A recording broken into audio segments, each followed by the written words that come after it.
Ready? Start.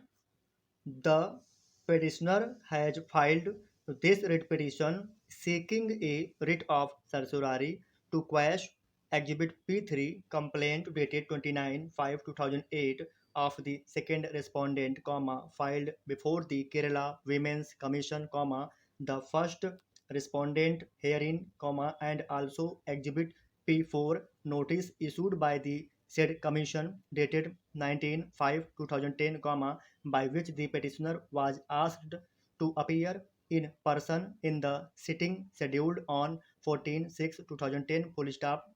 The petitioner has also sought for other consequential reliefs, full stop para.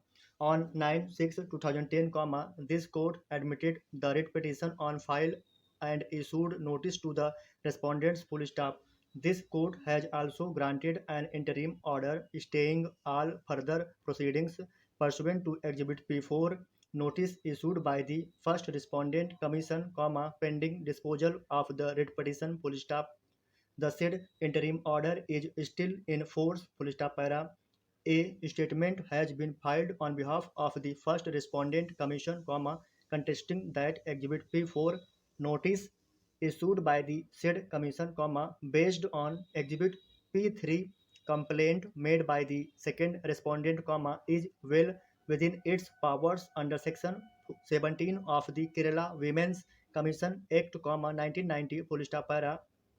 Heard learned counsel for the petitioner, learned standing counsel for the first respondent commission, and also writ petition C number 17778 of 2010, learned counsel for the third respondent, full stop para.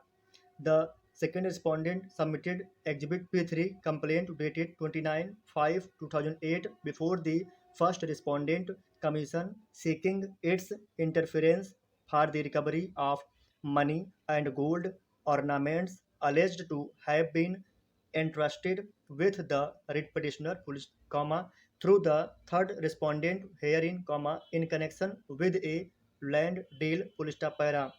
According to the petitioner, the allegations contained in Exhibit P3 complaint dated 29/5/2008 do not make out a case unfair practice, as defined under Clause 1 of Section 2 of the Kerala Women's Commission Act, 1990, full stop. Since the main ground raised in this writ petition is as to the maintainability of Exhibit P3 complaint filed by the second respondent, which is still pending before the first respondent commission, this court need not go into the factual aspects of the dispute between the petitioner and the second respondent, full stop para.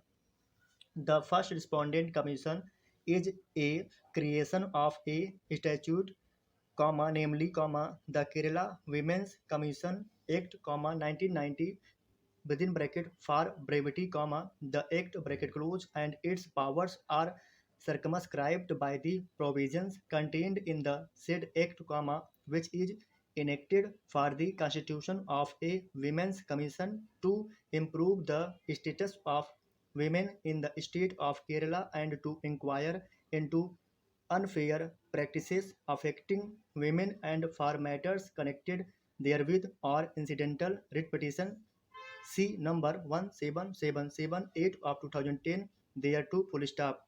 Clause 1 of Section 2 of the Act define unfair practice to mean any distinction, exclusion or restriction made on the basis of sex for the purpose of or which has the effect of impairing or nullifying the recognition, enjoyment or exercise by women of fundamental constitutional rights, or of human rights, or of fundamental freedom in the political, economic, social, cultural, civil, or any other field, or the infringement of any rights or benefit conferred on women by or under the provisions of any law for the time being in force, or the mental or physical torture, or sexual excess on women. Full stop. Para.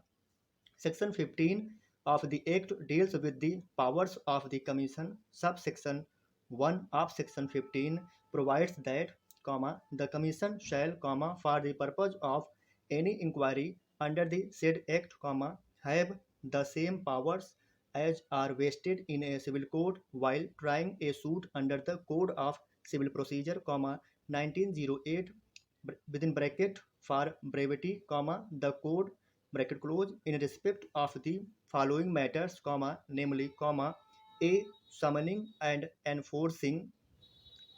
Thanks friends watching my video. Like, share and subscribe please.